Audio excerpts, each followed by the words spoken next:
મિત્રો, જય આદિવાસી, જય જોહાર। આજે આપણા આદિવાસીઓનો સૌથી મોટામાં મોટો તહેવાર દિવાસો છે।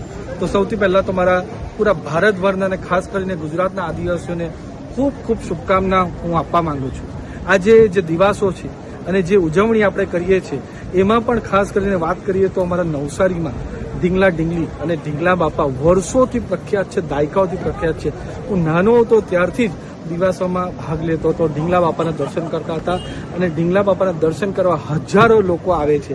આજે લોકસભા ચાલુ હોવાથી મને નવસારી ના આવાયું એના માટે હું દિલથી માફી માંગુ છું, પણ હું આશા કરું છું કે મારા બધા આદિવાસી ભાઈઓ બહેનો જે પૂરા વિસ્તારના દક્ષિણ ગુજરાતમાં આજે નવસારીમાં જમા થવાના છે એ બધાને હું શુભકામના આપું છું કે તમે હર્ષોલ્લાસ સાથે આજે આપણે દિવાસો અને ઢીંગલા બાપાની શોભાયાત્રા કાઢો અને આવતા વર્ષે હું તમને ખાતરી આપું છું કે આપણે બહુ બધી સારી રીતે બધા સાથે મળીને સારામાં સારો દિવસો ઉજવશું અને આપણે ઢીંગલા બાપાની સારામાં સારી પધરામણી કરશું।